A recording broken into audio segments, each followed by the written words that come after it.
जय श्री राधे जय श्री श्याम, जय जय श्री वृंदावन धाम। श्याम कहानी सुनो रे श्याम कहानी, श्याम कहानी सुनो रे श्याम कहानी। जय श्री राधे। ओम नमो भगवते वासुदेवाय, ओम नमो भगवते वासुदेवाय, ओम नमो भगवते वासुदेवाय। एक दिन क्या हुआ कि तृणावर्त का वध हो गया, सब कुछ हो गया और आगे बढ़ते रहे। कन्हैया लाला धीरे धीरे बड़े हो रहे हैं।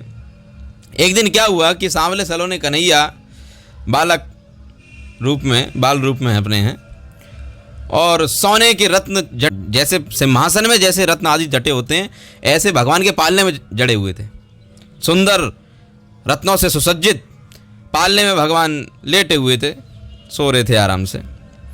और उनके मुख पे जो स्मित मंद मंद, तेरी मंद मंद मुस्कनिया पे बलिहार सांवरे, बलिहार सांवरे। तो वो मंद मंद मुस्कनियाँ ऐसी थी जो सबके मन को मोहने वाली हो। मंद हास्य एकदम छटा छा रही थी, जो कि किसी की यदि उस पर दृष्टि पड़ जाए तो उसकी सारी पीड़ा वहीं के वहीं निवृत्त हो जाए, पीड़ा से निवृत्त हो जाए। ऐसा मुखमंडल भगवान का सुंदर चमक रहा और नंद नंदन का मुख दैदीप्यमान हो रहा है मुस्कान से, और भगवान सोए हुए हैं। और शेष की सेज पे सोए के जो प्रभु नींद में सृष्टि को भार उठावे। सोने का अर्थ ये ना ले ले कोई कि अज्ञानता में सो रहे हैं, वो सोकर भी सब कुछ कार्य से अवगत हैं, क्योंकि वो सोकर के पूरी सृष्टि को चला देते हैं। सो ही रहे ना हर जगह। कारण उदक साई विष्णु, गर्भ उदक साई विष्णु, क्षीर उदक साई विष्णु, सब जगह सो रहे हैं।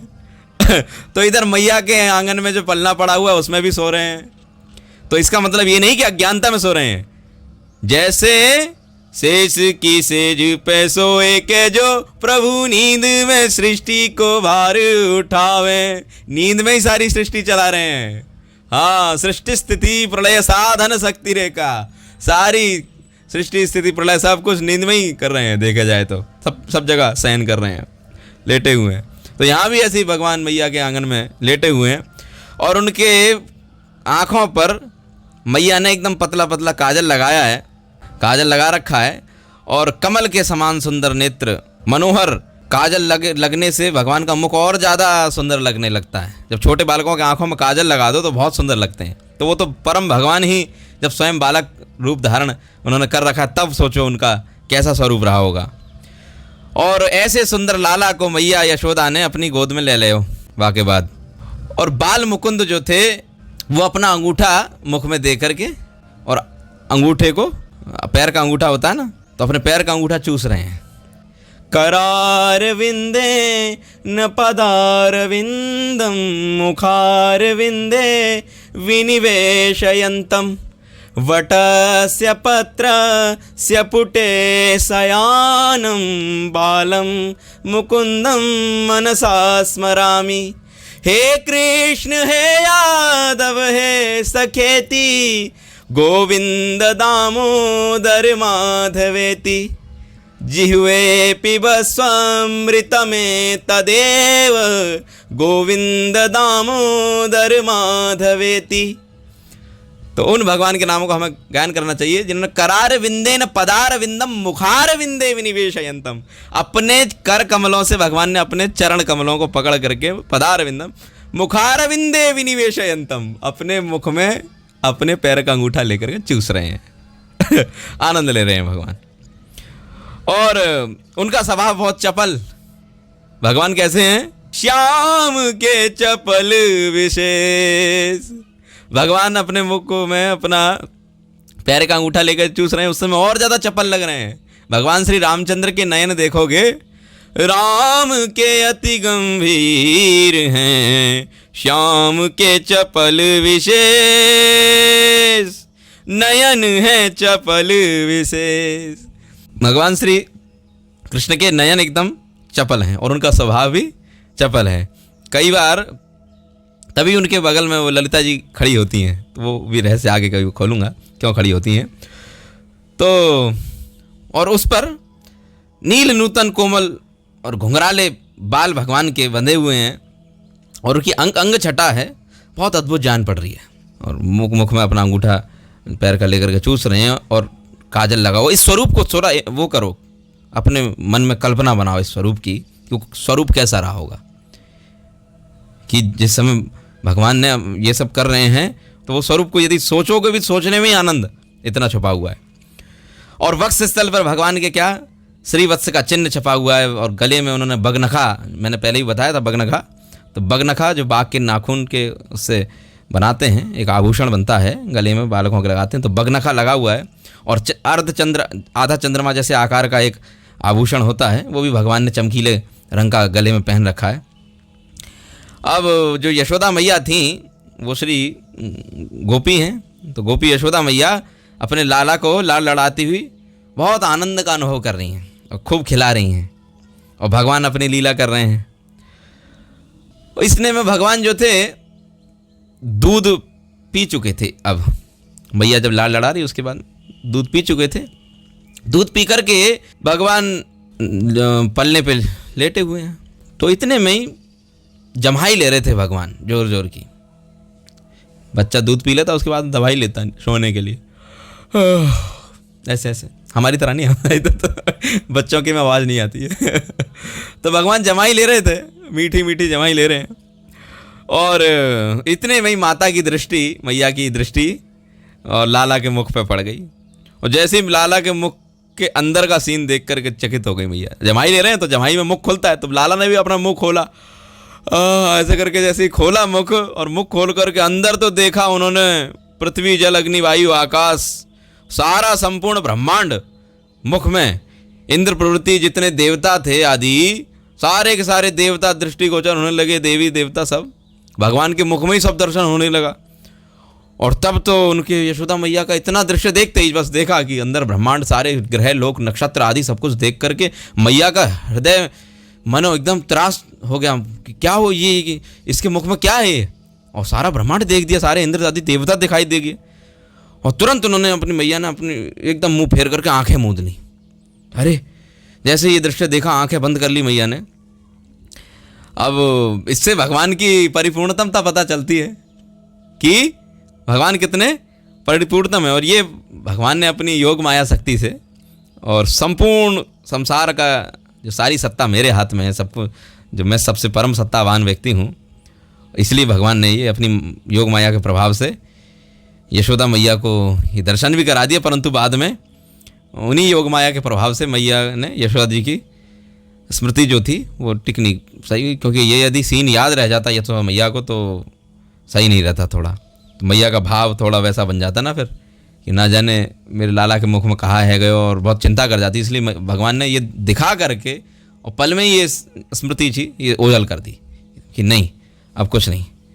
तो ऐसे यशोदा मैया ने भगवान के मुख में ब्रह्मांड और देवता आदि का दर्शन किया। एक बार अभी किया, एक बार अभी दोबारा कराएंगे बाद में, जब आगे एक बार और कराएंगे। अभी तो कराया फिर भुला दिया। और तुरंत जैसे ही उन्होंने भगवान ने बुलवा दिया, तुरंत मैया ने बालक भगवान अपने श्री कृष्ण को देख करके बोला नहीं नहीं ये तो मेरा लाला है। और तुरंत उनके मन में क्या वात्सल्य भाव जो था दोबारा उत्पन्न हो गया। और वास्तव में देखा जाए तो नंदरानी जो यशोदा हैं उनके तप का कहाँ तक वर्णन किया जाए।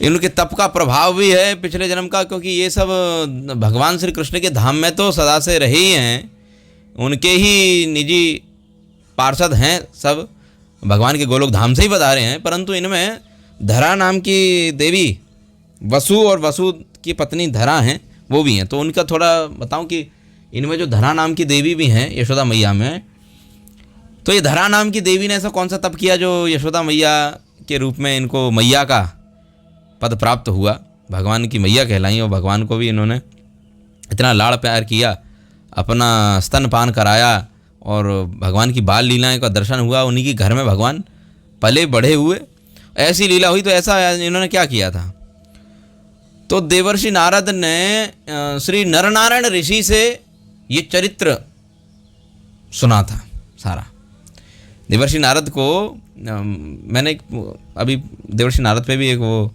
लिखा है, तो उसमें मैंने वर्णन किया है कि देवर्षि नारद पहले शिवजी के पास गए थे और शिवजी के पास से शिवजी ने उनको रेफर किया कि आप भगवान नर नारायण के पास जाओ, जो कि भगवान नारायण ही हैं।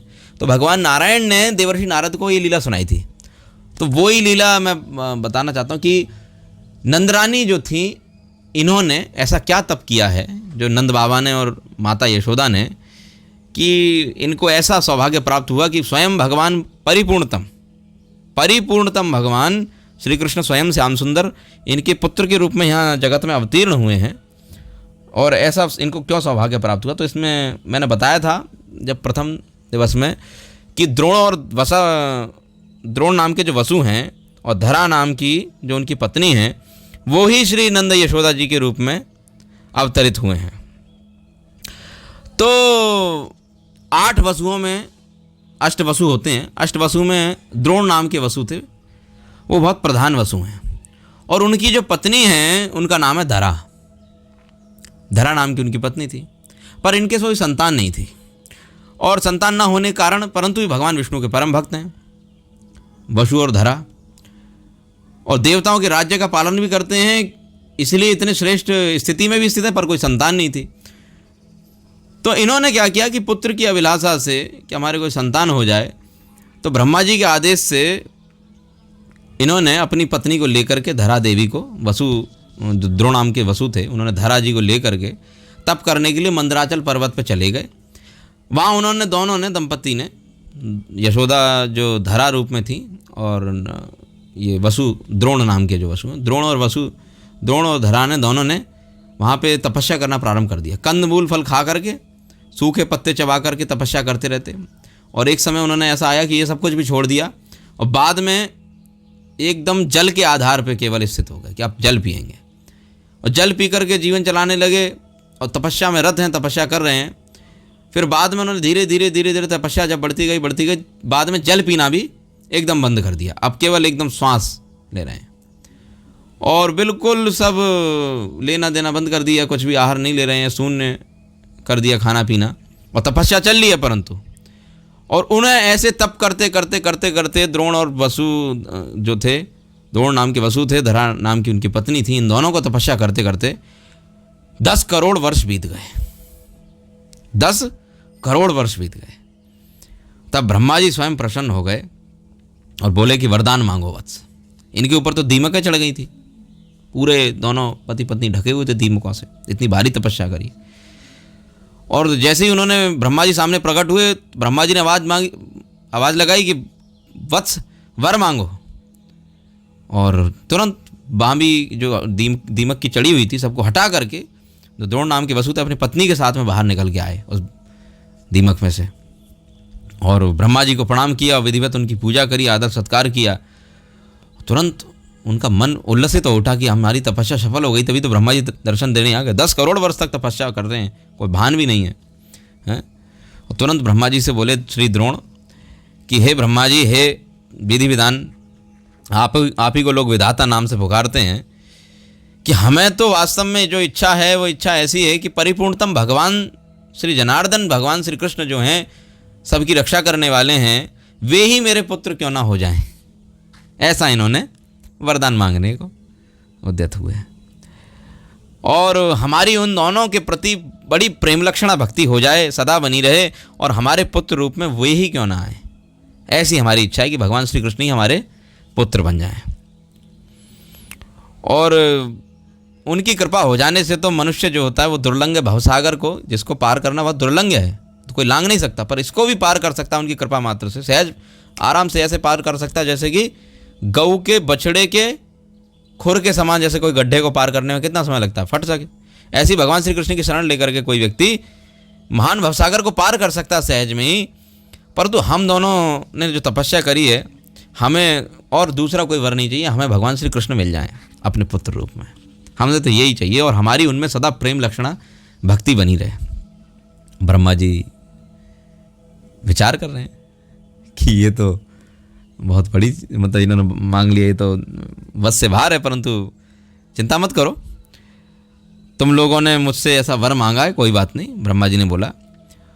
और जो तुमने वर मांगा है बहुत कठिनाई से पूर्ण होने वाला वर है, ये कोई ऐसे साधारणतः से पूर्ण नहीं हो सकता और बहुत दुर्लभ है, अत्यंत दुर्लभ है ये वर। फिर भी चिंता मत करो, मैं भगवान से प्रार्थना करूंगा, हैं? और इस जन्म में तो नहीं, तुम्हें अगला जन्म लेना पड़ेगा। अगले जन्म में भगवान श्री कृष्ण स्वयं तुम लोगों की सारी अभिलाषा पूर्ण करेंगे और भगवान की भक्ति करते हुए तुम स्थित रहो और भगवान तुम्हारी दूसरे जन्म में अभिलाषा पूर्ण करेंगे। और स्वयं वो भगवान श्री कृष्ण, क्योंकि ऐसे किसी को मांगते कि इंद्रदेव हो जाए, वो हो जाए, तो एक साधारण बोले, अब भगवान श्री कृष्ण ही तुम्हारे पुत्र बन करके आए स्वयं परिपूर्णतम स्वरूप में, वो भी बोले अभी नहीं, अगले जन्म में, और अभी भक्ति करो। तो भक्ति करी तो उन्होंने वचन दे दिया। तो वही द्रोण नाम के जो वसु थे वही पृथ्वी पर नंद महाराज हुए, नंद महाराज में आविष्ट हुए, और धरा नाम की जो देवी थी वही यशोदा महारानी में आविष्ट हो गई थी। तो उनको भी इनके कारण लाभ मिला। तो वो हैं, इन्होंने बहुत भारी तपस्या करी है। अब ब्रह्मा जी की वाणी सत्य करने के लिए, कि ब्रह्मा जी ने वरदान दे दिया, जब हिरण्यकशिपु को दे दिया ना, ऊपर न नीचे ना बाहर ना अंदर, अस्त्र से न शस्त्र से, दिन में न रात में, ये सब वर दे दिया, ब्रह्मा जी ने दिया। तो भगवान ने, उन्होंने उनके असुर के वरदान की रक्षा करने के लिए जब भगवान ने ऐसा कर दिया, तो अपना ब्रह्मा जी का वरदान की रक्षा करी, तो इतने महान भक्त द्रोण और धरा को भगवान जो 10 करोड़ वर्ष से तपस्या करने के इसलिए कि भगवान श्री कृष्ण हमें पुत्र रूप में प्राप्त हो, तो भगवान इच्छा पूरी नहीं करेंगे? करेंगे अवश्य। तो भगवान श्री कृष्ण ने ब्रह्मा जी की वाणी को सत्य करने के लिए द्रोण और धरा नाम जो था वही नंद महाराज और यशोदा हुए हैं। उन्हीं के यहाँ वसुदेव जी की यहाँ भी प्रकट हुए, इनके यहाँ भी भगवान ने अवतार लिया, ब्रज में पधारे। और भगवान श्री कृष्ण का चरित्र बहुत दुर्लभ है सुनना भी। भगवान श्री कृष्ण का चरित्र सुनना, वो भी शुद्ध रूप से, ये सुनना बहुत दुर्लभ है। प्राणी मात्र यदि इसको सुनकर के आस्वादन करे और जीवन में इसका अनुभव करे तो भगवान की कथा, भगवान में अंतर नहीं है। प्रविष्टोयम श्रीमद् भागवतम, जब भगवान से श्री उद्धव जी ने पूछा था कि भगवान आप जा रहे हैं, लोक का क्या होगा? बोले पुराणार्को धुना उदिता, चिंता मत करो उद्धव, पुराण रूप में मैं यही हूँ। श्रीमद् भागवतम का जो लोग आस्वादन करेंगे अपने कर्णपुटों से और इसको अनुभव करके अपने जीवन में लगाएंगे और धर्मानुसार जीवन जिएंगे, निष्कपटता से अपने भावों को शुद्ध रखते हुए सदैव मेरे चिंतन में, सदा काम के चिंतन में, क्रोध के चिंतन में नहीं, किसके चिंतन में? भागवत के चिंतन में रहते हुए भगवत भक्ति से पूर्ण होकर के इसके प्रवृत्त रहेंगे और प्रत्येक क्रिया आदि को धर्मपूर्वक संपन्न करेंगे। ऐसे लोग समझ लो मुझे अपने साथ ही धारण किए हुए। भगवान ने ये उद्धव जी को कहा था। इसलिए भगवान की कथा सुनना और कीर्तन, श्रवण कीर्तन है ना, श्रवण कीर्तन दो ही कलयुग में विधि हैं। और भगवान ने इसमें भी तार मध्य सर्वश्रेष्ठ नाम संकीर्तन, भगवान के नाम गुण रूप लीला, माधुर्य लीला गुण रूप नाम नाम, इन सब का वर्णन करना, भगवान के नाम की महिमा का वर्णन करना, भगवान के धाम की महिमा का वर्णन करना, भगवान के गुण लीला का वर्णन करना और भगवान की ये नाम लीला गुण को वर्णन करना ही नहीं, केवल उसको सुनना और सुन करके जीवन में अनुभव और लगाना, ये बहुत महत्वपूर्ण है। हाँ, सुन करके केवल सुनना नहीं है, सुन करके क्या होगा? श्रीमद् भागवत में क्या बोला? प्रविष्टः कर्णरंध्रेण स्वानाम भाव सरोरुहम धुनोति समलम कृष्ण, जैसे सुनोति श्रृणोति कर्णरंध्रेण, कानों से सुनो और कहाँ? हृदय में उतारो। प्रविष्टः कर्णरंध्रेण, कानों से प्रवेश होकर हृदय में भगवान की कथा जानी चाहिए। हृदय में परिवार भगवान की कथा जाएगी, जीवन में भगवत भक्ति के प्रति हम उन्मुख और दृढ़ता से होंगे। भगवान श्री कृष्ण पर हमारा विश्वास और अटूट होता जाएगा। तो ऐसी भगवान की मंगलमयी कथा है। भगवान श्री नर नारायण ने देवर्षि नारद को ये कथा विस्तार पूर्वक, आगे देवर्षि नारद ने श्री सुखदेव गोस्वामी ने, क्योंकि श्री नारद जी के शिष्य श्री वेदव्यास जी हुए और श्री वेदव्यास जी ने यह कथा श्री सुखदेव जी को बताई। तो ये एवं परंपरा प्राप्तम, ये परंपरा से चलती आ रही है कथा। तो इस कारण से ऐसा महान तप किया था, इस कारण से नंद और यशोदा जी हुए थे। इनके पूर्वजन्म की घटना ऐसी है। भगवान ने यशोदा मैया को ब्रह्मांड का दर्शन, आगे कथा आती है कि भगवान ने बलराम जी के साथ में और क्या क्या लीला करी। तो अभी तक भगवान बिना नाम के घूम रहे थे। अभी तो कोई लाला कह रहा था, कोई मेरा सोना है ना, मेरा सोना चांदी, बच्चों को कई बार ऐसे बोलते ना, मेरा सोना है, मेरा चांदी है, ऐसे बोलते, मेरी धन संपत्ति सब कुछ यही है। तो अभी भगवान बेनाम के घूम रहे थे। अभी तक भगवान का नाम नहीं रखा गया था।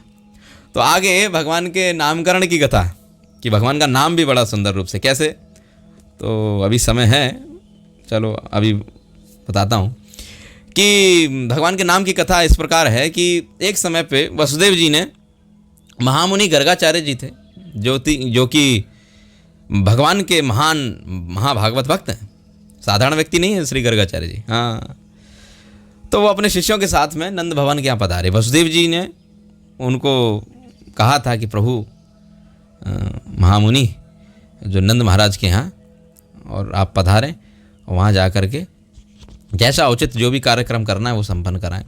तो उनके भेजने के कारण ही महामुनि गर्गाचार्य जी नंद महाराज जी के यहाँ आए। तो महाराज नंद के यहाँ अपने शिष्यों के साथ में नंद भवन में पधारे। नंद महाराज ने उनका अर्घ पाद्य आदि वस्तुओं से सबसे पूजन किया, उत्तम उपचारों से उनकी विधिवत पूजा करी, उनकी प्रदक्षिणा करी। भगवान के भक्तों की भगवान की प्रदक्षिणा भी की जाती है। प्रदक्षिणा करके उनको साष्टांग प्रणाम किया। और नंद महाराज ने बोला कि प्रभु आज हमारा जो नंद भवन है बहुत धन्य हो गया, जो आप जैसे महान आत्मा, हमारे पितर देवता और अग्निदेव सभी देवता हमसे संतुष्ट हो गए, क्योंकि आप जैसे महानुभावों की, आप जैसे महाभागवत भक्तों की चरण धूलि पड़ने से हमारा घर परम पवित्र हो गया। महाराज, कोई महान भगवत भक्त घर में पधारें तो हमें कैसा सोचना चाहिए कि हमारा घर पवित्र हो गया, जैसे नंद महाराज का विचार है। तो हमारा घर पवित्र हो गया।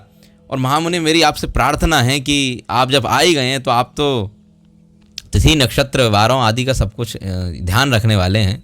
ज्योतिष के बहुत महान आचार्य भी थे श्री गर्गाचार्य जी, ज्योतिष के महान आचार्य थे, परंतु उससे भी बढ़कर के ज्योतिष तो एक साइड में कोने में पड़ी हुई है इनके लिए, मूंगफली के दाने की तरह। हाँ, मूल रूप से भगवत भक्ति प्रधान है श्री गर्गाचार्य जी। कोई व्यक्ति इनको केवल ज्योतिष मानने का वो ना समझे, क्योंकि मैंने पहले भी एक बार पीछे कुछ दिन पहले ही बोला था कि गर्गाचार्य जी ज्योतिष के महान विद्वान थे।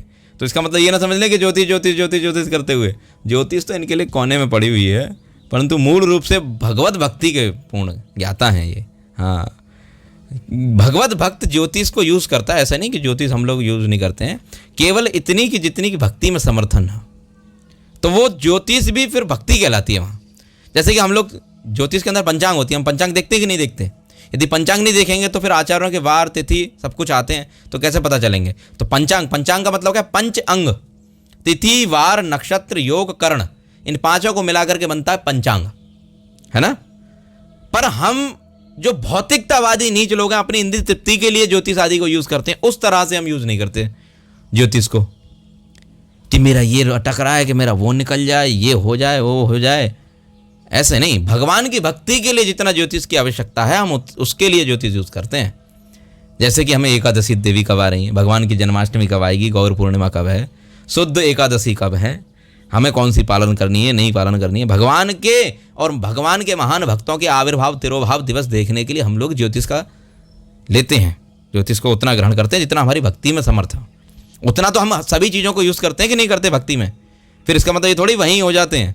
तो कुछ लोगों का इसलिए इसमें भ्रम है कि हम ज्योतिष का यूज़ करते हैं तो हम ज्योतिषियों के पास क्यों नहीं जाते हैं। इसका मतलब ये नहीं है कि हम ज्योतिष यूज़ करते हैं ज्योतिष के पास जाने, जितना हमें भगवत भक्ति के लिए सहायक है उतना केवल हम वहाँ से लेते हैं। हम उन वस्तुओं से या उन व्यक्तियों से या उन विषयों से तब उतना केवल जुड़े रहते हैं जब तक वो हमें धर्म पालन में और भक्ति में सही चलाने के लिए केवल हमें रखें। अपनी इंद्रिय तृप्ति के लिए हमें वेद शास्त्रों आदि को वो नहीं करते हैं, अपने लिए उपयोग नहीं करते हैं। भगवान की भक्ति के लिए जितना हमें समर्थ होता है उसके लिए हम ज्योतिष का और सारी चीज़ों का जो देखते हैं कि मतलब इसमें क्या सही है क्या गलत है ज्योतिष के अनुसार। जैसे मैं अब कोई विवाह आदि कराना तो उसके लिए मुहूर्त देखते हैं। ऐसे थोड़ी मुँह उठाया जब मर्जी विवाह कर लिया, ऐसे थोड़ी विवाह हो जाते हैं। जब मर्जी मुँह उठाया मैं विवाह कर लिया। यज्ञ करना, मुझे यज्ञ करना है तो मैं भीष्माष्टमी को यज्ञ करूँगा, भीष्माष्टमी को यज्ञ करूँगा, मैंने मुहूर्त निकाला। तो अब ऐसे थोड़ी कि जब मर्जी, तो हर एक चीज़ का ये विधि विधान होता है। तो भक्ति में जिस चीज़ के लिए जहाँ हमें ज़रूरत पड़ती है तो उसना हम देखते हैं और बस।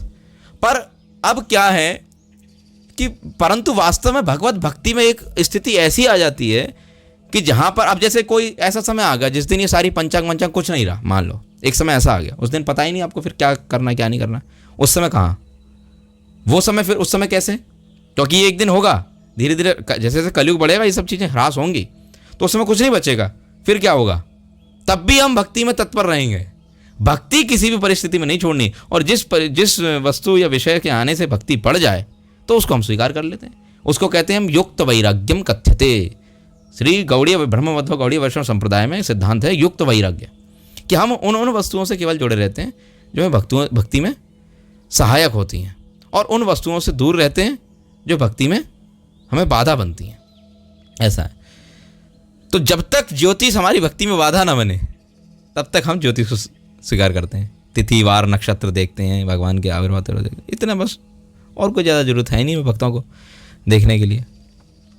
हाँ, जो भगवत भक्ति में नहीं लगे हुए हैं उनके लिए भी बता दूं, जो उत्तमा भक्ति में नहीं लगे हुए हैं, जो इंद्रिय तृप्ति में लगे हुए हैं भक्ति का बहाना करके, ऐसे दुष्ट लोगों के लिए, क्योंकि ऐसे लोग तो वो भक्ति का जो बहाना पहने हुए हैं कि वो दिखा रहे हैं कि मैं कितना बड़ा महान भक्त हूं, पर वो हैं कुछ भी नहीं, वो हैं मूंगफली के दाने, तो उनके लिए भैया ये है कि वो तो चाहे जहाँ मर्जी कुछ भी करो, उनसे मतलब तो है नहीं। पर जो उत्तमा भक्ति का पालन करते हैं उनके ऊपर ज्योतिष शास्त्र आदि ये सब, इनका कोई नियम आदि विधि विधान का कोई वो नहीं लगता है, परंतु फिर भी हम लोक मर्यादा आदि की रक्षा करने के लिए ज्योतिष को भी देखते हैं, और ज्योतिष के कारण सारी तिथि वार नक्षत्र जैसे भी हैं वो हम स्वीकार करते हैं। ऐसा है, जितना भक्ति में आवश्यक। तो इसके आगे मेरे ख्याल से कोई बचेगा नहीं किसी का संशय ज्योतिष को लेकर के। तो इन्होंने बोला कि आप नंद महाराज ने, मैंने इसलिए समझा बीच में कि किसी को ये गर्गाचार्य जी के लिए ये ना हो जाए कि ये ज्योतिष है, अच्छा अरे इसका मतलब यार भक्त लोगों को ज्योतिष के ऊपर मतलब ज़्यादा उनसे ज़्यादा वो रखना चाहिए, नहीं। हाँ, और वास्तव में ज्योतिषी आज मैं तो कह रहा हूँ कोई भक्त यदि ज्योतिष के पास आज जाए, हम लोग जाते हैं, वो बताएगा हम करते हैं, वो बताएगा कुत्ते को रोटी खिलाओ, वो बताएगा कौवे को दाना डालो, चिड़िया को दाना डालो, कर लोगे? तुम कर ही नहीं पाओगे, देखना 4 दिन करोगे भूल जाओगे। वो बोलेंगे मूंगा पहनो, वो तो भाई उपाय बताएंगे अपने, और क्या वो उपाय बताएंगे, और आप वो उपाय करोगे भी नहीं, फिर गए तुम और गड्ढे में। कृष्ण के ऊपर से विश्वास उठा, कैसे तुम वहाँ गए, कृष्ण के ऊपर से विश्वास उठा। भगवान ने भी यहाँ से आधी को छोड़, वो पूरी को छोड़ आधी को भागे, आधी मिले न पूरी पावे। पूर्ण रूप में भगवान हमारे पास, हम भगवान के आश्रित थे, पर हमने झांकी मारी, हमने मुंह मारा किसमें, ज्योतिष में। तो अब ज्योतिषी ने जो बचाया हमने वो भी नहीं किया, भगवान की हमने किसमें, अनन्याश्रित भक्ति कहाँ हुई, अनन्या भक्ति नहीं हुई ना। हमें लगा कि अभी नहीं, कृष्ण पूर्ण नहीं है, कृष्ण नहीं सब कुछ, अभी शायद वो मेरी सहायता कर सकता है इसमें, तो बस हम पूरे को छोड़ आधे को भागे, आधे मिले ना पूरे पाए। क्योंकि ज्योतिष जो बताएगा वो आप कर ही नहीं पाओगे। ज्योतिष से बोल देगा 100 ब्राह्मणों को बुला करके ये अनुष्ठान कराना है, या 11 ब्राह्मणों को, आप करवा लोगे? कुछ नहीं कराओगे आप, बस उपाय सुन लोगे, ये कर लोगे वो कर लोगे, और जो वो उपाय बताएगा वो करेगा कुछ नहीं, तो मर गए वहाँ भी, समझ रहे हो।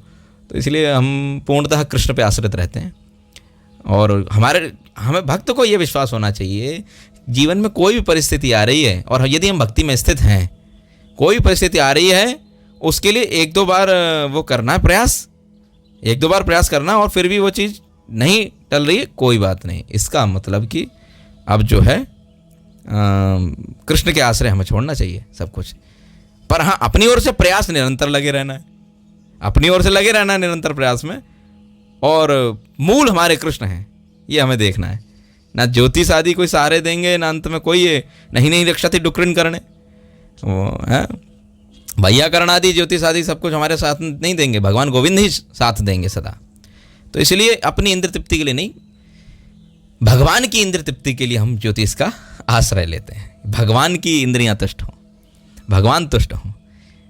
सकलेंद्रिय वृत्तिमंती पश्यंति पांति कलयंती चिरम जगंती। भगवान की संपूर्ण इंद्रियां संपूर्ण रूप से तुष्ट हैं। भगवान का हाथ देख सकता है, बोल सकता है, चल सकता है, सब कुछ कर सकता है भगवान का हाथ।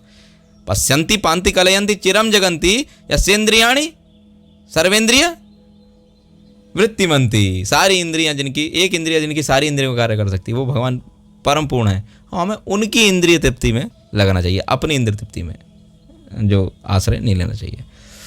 तो इसलिए हमें ज्योतिष के बारे में ऐसे समझना चाहिए। नंद महाराज के यहाँ श्री वसुदेव जी के भेजे हुए महामुनि गर्गाचार्य जी आए। गर्गाचार्य जी से नंद महाराज ने प्रार्थना करी कि प्रभु आप हमारे यहाँ आए और वसुदेव जी का सबका समाचार लिया कि सब सकुशल हैं, ठीक हैं, तो आप हमारे बालकों का नामकरण कीजिए। हमारे यहाँ 2 बालक हैं, एक रोहिणी देवी हैं उनके हैं और एक हमारे, तो उनके बालक का हमारे नामकरण कीजिए।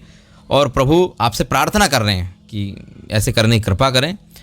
और क्योंकि आपके जैसे महात्माओं के दर्शन करके अनेक पुण्य और तीर्थों का सेवन करके भी जो फल नहीं मिलता है वो आपके शुभागमन से क्या हो जाता है, सुलभ हो जाता है। कोई व्यक्ति को यदि तीर्थों का, यदि कोई महान भक्त किसी के गृह आदि में पधारे तो उनको तीर्थों आदि का सेवन करने की आवश्यकता नहीं पड़ी, बोले तीर्थ ही चल के स्वयं आ गए। अब गर्गाचार्य जी जैसे तो महान भक्त है ना, श्रील प्रभुपाद जैसे महान भक्त हैं, आचार्य हैं, ऐसे किसी के घर महान भक्त कोई पधार जाए तो स्वयं ये आचार्य शब्द महान है ना, तो आचार्य ऐसे महान पधारे हैं तो इसलिए उनके लिए तीर्थ कुर्वन्ति तीर्थानि स्वांतस्तेन गदावृता। भागवतम बोले ऐसे महात्मा तीर्थों को तीर्थ बनाते हैं। ऐसे महात्माओं के जाने से तीर्थ क्या होता है, तीर्थ कहलाता है। तो ऐसे व्यक्ति को कहीं तीर्थों में जाने की आवश्यकता नहीं, क्योंकि स्वयं तीर्थ उनके घर पधार गए हैं। तो भगवान के महान भक्त के सौभागमन से तीर्थों का सेवन भी कैसा हो जाता है, सुलभ हो जाता है। और तीर्थों में जाने से भी आपको वो लाभ नहीं मिलेगा जो भगवत भक्ति की संगति से मिल जाएगा। ये भी नंद महाराज ने वहाँ उनसे कहा। उसके बाद में गर्गाचार्य जी ने कहा कि हे नंदराय, आप महान हैं और मैं आपके पुत्र का नामकरण संस्कार अवश्य संपन्न करूँगा और इसमें बिल्कुल संशय नहीं है। परंतु मुझे कुछ पूर्व काल की कुछ बातें हैं जो आपको बतानी हैं, तो वो बात बताऊँगा, इसलिए मेरे साथ में ज़रा एकांत में चलो आप। नंद महाराज बोले ना जाने ऐसी कौन सी बात है जो मुझे बतानी है। तो एकांत में ले गए नंद महाराज जी को, और नंद महाराज और यशोदा दोनों बालकों को लेकर श्री कृष्ण और बलराम जी को साथ लेकर के बोले एकांत कहाँ, कौन से स्थान में, गौशाला में चले। तो गौशाला में गऊओं के अलावा और कोई नहीं होगा इस समय पर, तो गौशाला में चले गए। वहाँ गौशाला में जाकर के वहाँ दूसरा कोई नहीं था, उधर जाकर के उन्होंने बालकों का नामकरण संस्कार संपन्न किया। अब वो नामकरण कैसे किया वो तो खैर बाद में, परंतु उन्होंने सबसे पहले पूजन आदि सब कुछ करा करके देवताओं को पूजन कराया, गणेश जी की पूजा कराई। उसके बाद में ग्रहों का शोधन विचार आदि करके कि सब शुभ घड़ी है, लग्न है, सब कुछ ठीक है। और हर्ष से पुलकित हो गए गर्गाचार्य जी जब भगवान को देखा, और देख करके मुस्कुराने लगे। और मुस्कुराते मुस्कुराते नंद महाराज से बोले कि नामकरण करने से पहले सबसे पहले अब जो बड़ा हैं तो बड़े भाई का पहले किया जाए। तो गर्गाचार्य जी बोले कि ये जो रोहिणी जी के पुत्र हैं ना, इनका नाम बताता हूँ, सुनो। इनका नाम इतना महान है कि योगी जन इनमें रमण करते हैं। योगी जन जितने बड़े बड़े हैं वो क्या करते हैं, इनमें रमण करते हैं, इन्हीं के सदा रूप में ध्यान में रमण करते रहते हैं। योगिना अनंते सत्यानंदे चिदात्मनि इति राम पदे नासौ, कि योगी जन इनमें रमण करते हैं और ये सब में रमण करते हैं, और अपने गुणों के द्वारा इतने महान हैं ये कि इनके ये भक्त जनों के मन को सदा रमा के रखते हैं। तो योगी जन इनमें रमण करते हैं, ये उनमें रमण करते हैं, अपने भक्त जनों के मन को सब में रमा करके रखते हैं। इन कारणों से जितने अति उत्कृष्ट ज्ञानी जन हैं वे इनका नाम राम कहते हैं। ये तो राम है। ऐसे बोल करके दूसरा अर्थ बताया कि जो देवकी मैया के गर्भ से इनको संकर्षण करके रोहिणी जी के गर्भ में लाया गया था, अर्थात खींच करके, तो इस कारण से इनका नाम एक संकर्षण भी प्रसिद्ध होगा। इनका एक नाम राम प्रसिद्ध होगा और एक नाम इनका संकर्षण भी प्रसिद्ध होगा। और वास्तव में सारे जगत का संहार होने पर भी जो शेष रह जाते हैं, सारे संसार का संहार होने के कारण भी, होने पर भी ये शेष रह जाते हैं, इसलिए इनका एक नाम शेष भी है। ये जगत में शेष नाम से विख्यात होंगे। और अत्यंत बलवान होने से इनका नाम बलभद्र भी है। बलभद्र, बलराम, संकर्षण, शेष, ये इनके नाम हैं। और इस प्रकार से श्री बलराम जी का नामकरण किया। उसके बाद में बोले अब पहले बड़े भैया का नामकरण हो गया, अब छोटे की सुनो कि नंद महाराज आपके जो पुत्र हैं सांवले सलोने श्याम सुंदर जो हैं, इनका नाम ध्यानपूर्वक सुनो। इनका नाम तो ऐसा है कि प्राणी मात्र को सबको पावन करने वाला, और जितनी चराचर जगत समस्त जगत का सृष्टि के परम कल्याणकारी जो शब्द इनके नामों में 4 शब्द छुपे हैं। सुनो, इनके नाम में सबसे पहले अक्षर आएगा क, और क अर्थ का अर्थ होता है कमलाकांत। क्या अर्थ होता है क का अर्थ श्री गर्गाचार्य जी बोले क का अर्थ होता है कमल, कमलाकांत। कमलाकांत प्रभु कमल नयन स्वामी, घट घट वासी अंतर्यामी, नारायण दीन दयाल जय जगदीश हरे। स्मरण हुआ है। तो क का अर्थ है कमलाकांत, और इनके नाम में रिकार भी नीचे आता है, क के नीचे री आता है। तो रिकार का अर्थ जो होता है वो होता है राम। क से कमलाकांत, रिकार से राम, और इनके नाम में आधा शकार भी आता है, इसलिए शकार से षड्विध ऐश्वर्यों के स्वामी जो हैं।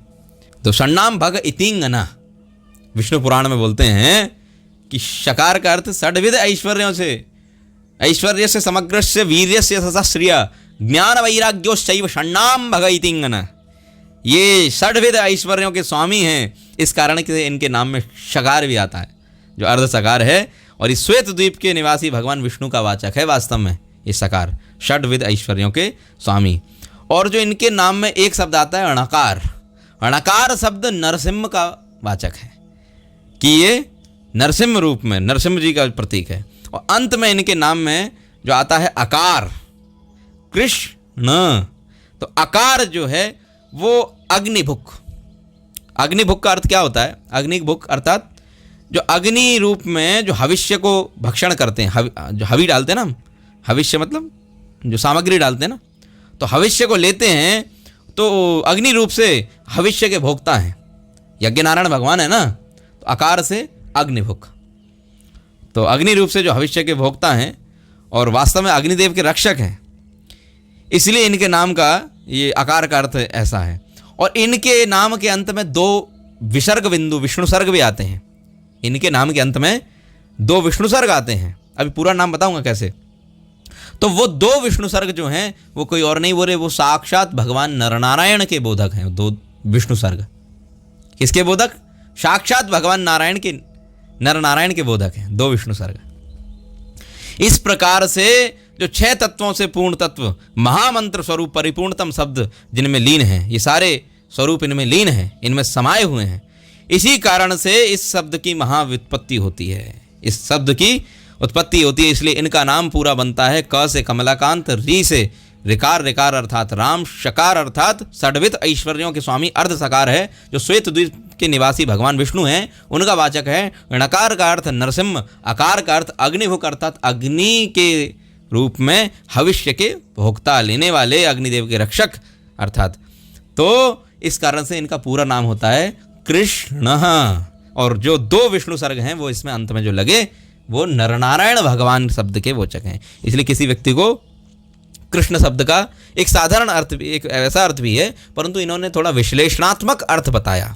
देवर्षि जो ये श्री गर्गाचार्य जी हैं, इन्होंने ऐसा बताया। देवर्षि नारद ने भी ऐसा ही वर्णन किया है, भगवान नरनारायण से उनको जो कथा प्राप्त हुई थी उन्होंने भी ऐसे ही बताया। श्री गर्गाचार्य जी को भी ये देवर्षि नारद ने कृष्ण शब्द का ऐसा अर्थ बताया था। तो वही अर्थ है। तो कृष्ण शब्द का अर्थ कितना गूढ़, बहुत, इसकी व्याख्या अलग अलग प्रकार से बहुत है, पर श्री गर्गाचार्य जी ने जैसा बताया वैसा मैंने आपको बताया। और कृष्ण शब्द का ये अर्थ ऐसा है, इसलिए इनका नाम कृष्ण है, इनका नाम कृष्ण ऐसा है, कृष्ण, इनका नाम कृष्ण है, कृष्ण कृष्ण कृष्ण, इस प्रकार से। और कृष्ण शब्द का एक अर्थ कर्षयति इति कृष्ण, जो सबको अपनी ओर आकृष्ट कर लेते हैं, केवल मानवों को नहीं या केवल देवी देवताओं को नहीं, पशु पक्षी, पेड़ पौधे, जीव जंतु, जड़ चेतन सबको अपनी ओर आकर्षित कर लेते हैं। ऐसे भगवान आकर्षयति इति कृष्ण। तो कृष्ण शब्द का ऐसा भी मतलब होता है। तो इन बालक का नाम भगवान श्री कृष्ण है। और सत्य युग में, त्रेता युग में कैसे आए हैं ये? शुक्ल रक्तस्तथा पीत इदानीम कृष्णताम गतः, शुक्लो रक्तस्तथा पीत इदानीम कृष्णताम गतः। हाँ, सतयुग, त्रेता, द्वापर, कलयुग, इन युगों में ये बालक जो हैं आपके शुक्ल, शुक्ल मतलब सफ़ेद, श्वेत वर्ण जैसे, शुक्ल का अर्थ सफ़ेद ही नहीं, गोरा भी होता है, बहुत ज़्यादा, बहुत अधिक गोरा है, तो शुक्ल रूप में। तो ये सतयुग में शुक्ल रक्त रूप में, पीत रूप में और कृष्ण कांति ग्रहण करके आए हैं। द्वापर के अंत में और कली के किसमें? आदि में।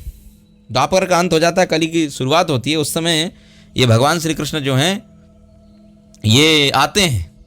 और इस बार ये कृष्ण कांति में आए हैं। इनकी अंग कांति कृष्ण अर्थात सलोनी सांवरी कांति, सांवरिया, इसलिए भगवान का एक नाम सांवरिया है। तो श्याम रूप में आए हैं, इसलिए इनको एक कृष्ण कांति भी, कृष्ण कांति धारण करके आए हैं इस बार। और कलयुग में ये भगवान पीत वर्ण में भी प्रकट होते हैं। शुक्लो रक्तस्तथा पीत इदानीम कृष्णताम गतः। पीत वर्ण में कौन आते हैं? पीत वर्ण में कौन आते हैं?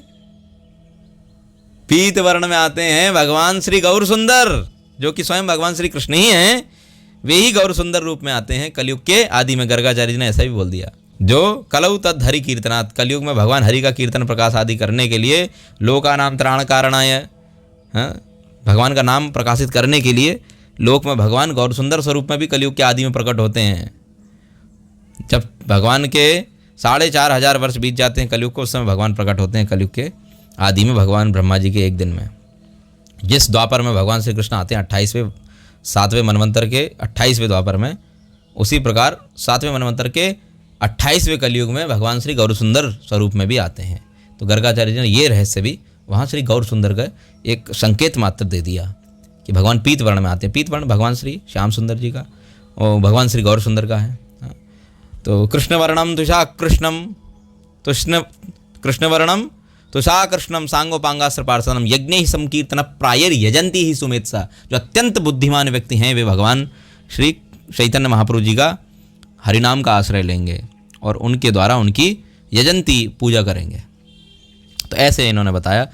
और इनका एक नाम तुम्हारे यहाँ, ये तुमको आनंद करने वाले हैं, इसलिए तुम्हारा इनका नाम नंदनंदन भी होगा।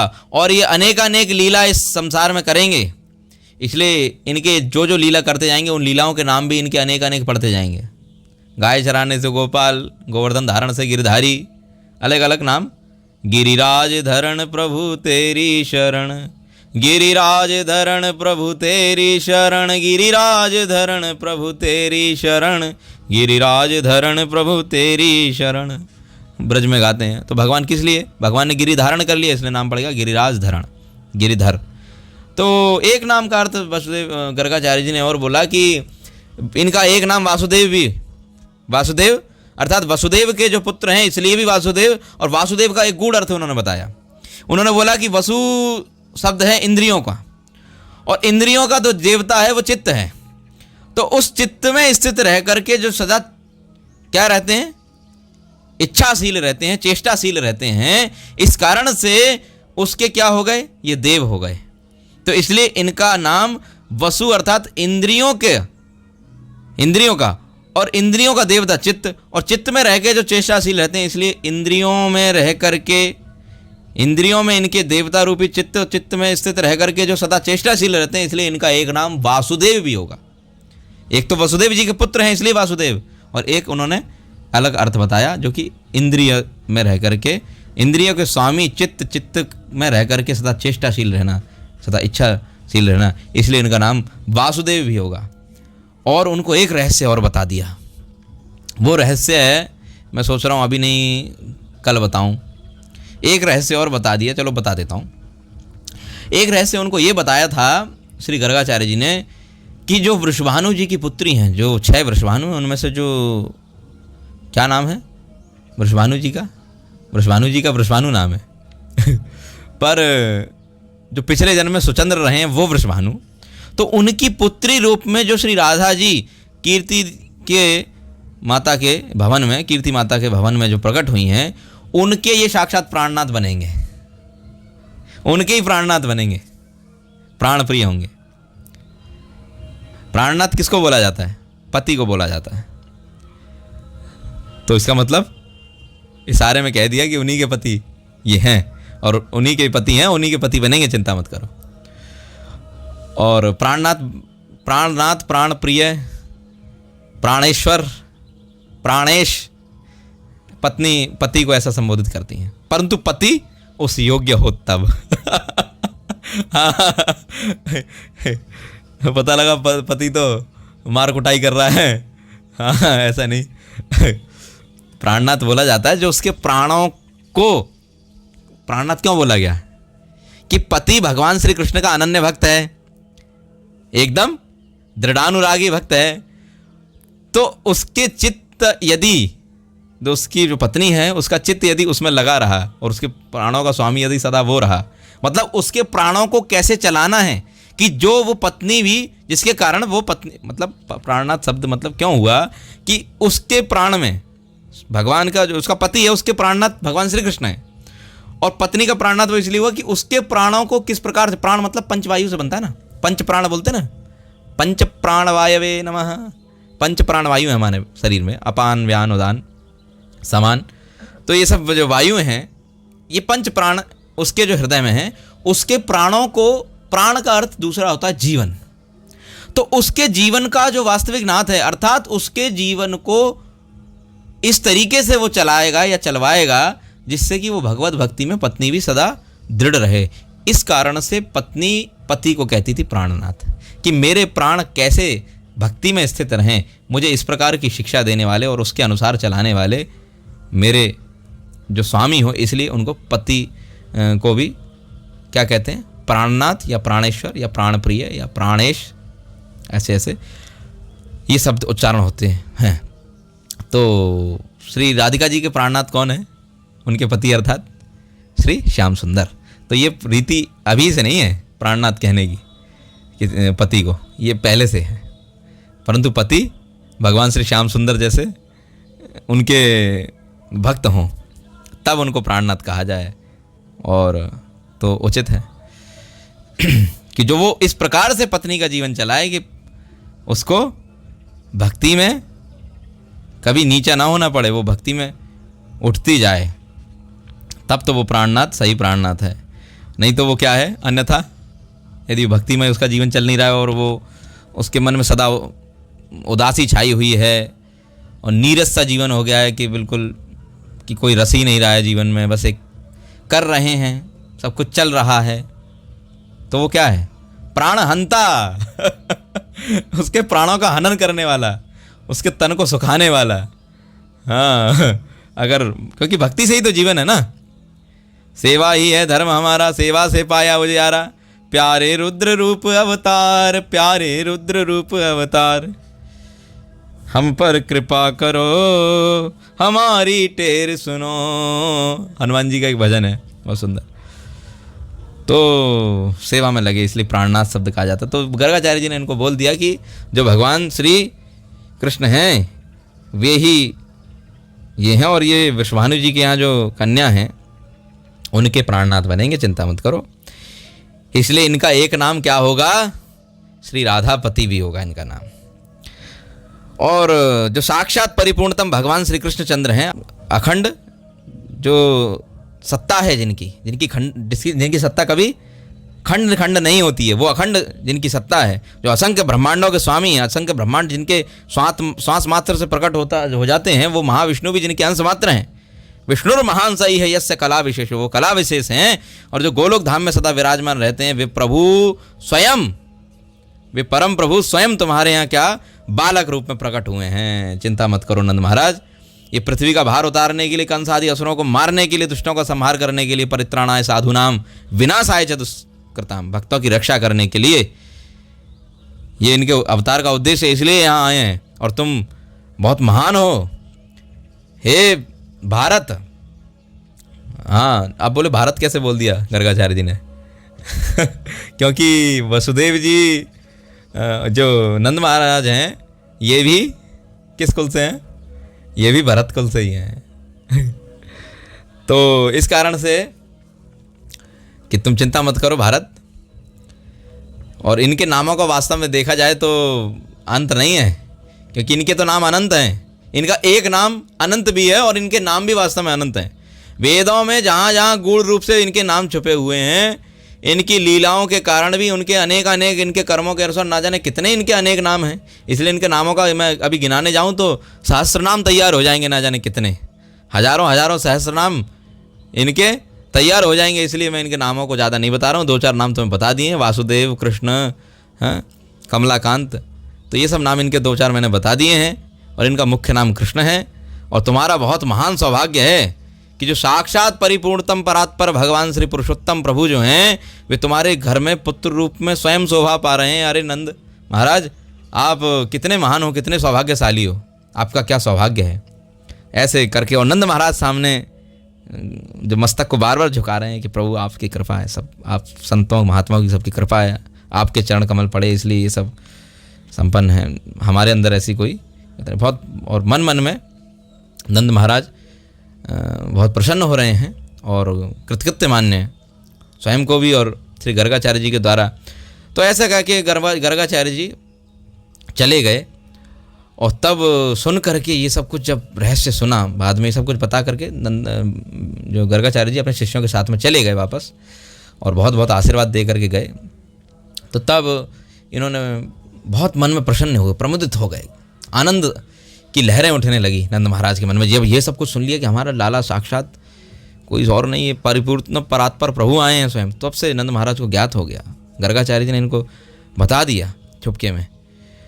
और नंदराज जी ने यशोदा मैया के साथ में अपने को सबसे कैसा व्यक्ति कि हमारी सामने सारी जैसे बोलते ना किसी व्यक्ति की, बोले ना अब तो कभी कभी व्यक्ति के जीवन में ऐसा समय आता जब बोलता आदमी कि मेरी अब मुझे और कुछ पाने के लिए बाकी नहीं रह गया, मुझे वो सब कुछ मिल गया जो मैं चाहता था। तो ऐसे ही नंद महाराज ने यशोदा मैया से कहा कि अब हम पूर्ण काम तृप्त हो गए, कि हमें जो चाहिए था वो मुझे आज मिल गया, आज मैं कृतकृत्य हो गया, इतना सफल मानने लगे। किसी व्यक्ति के मन में कुछ को पाने की अभिलाषा हो और वो चीज़ प्राप्त हो जाए तो वो क्या होता है, उस समय वो व्यक्ति क्या बोलता है कि अब मुझे कुछ पाने के लिए शेष नहीं रह गया, बस यही मुझे चाहिए था। तो ऐसे जीवन में सबके ऐसा समय आता है। हमें सोचना चाहिए हमारे जीवन में ये सब समय कब आएगा कि जिस दिन हम ये बोल सकें कि अब मेरी कामना क्या हो गई, पूर्ण हो गई। उसके बाद में जो समय थोड़ा अधिक हो गया है, कोई नहीं, आगे की कथा। पर यहाँ से गर्गाचार्य जी चले गए नंद महाराज के यहाँ से। नंद महाराज से जाने के बाद में जो ज्ञान शिरोमणि महान ज्ञान दाता जो थे, इतने श्रेष्ठ हैं, भगवान के महान भक्त हैं, जिन्होंने भगवान की लीलाओं को संसार में प्रकाशित किया और देवर्षि नारद को भी जो प्रणाम आदि करते हैं, और भगवान शंकर भी जिनकी प्रशंसा करते हैं, ऐसे महामुनि हैं गर्गाचार्य जी, साधारण व्यक्ति नहीं है। तो गर्गाचार्य जी वहाँ से होकर के श्री वृषभानु जी के पास में, यमुना जी के तट पर वृषभानु जी के जो पुरी में पधारे, और वृषभानु जी के पास जा करके उन्होंने क्या वार्ता करी, जो कि बहुत अद्भुत वार्ता उनके सामने भी करेंगे जैसे नंद महाराज के सामने करी है। तो वो क्या करी वार्ता वो हम जानेंगे कल, अभी समय अधिक है इस कारण से। हरे कृष्ण।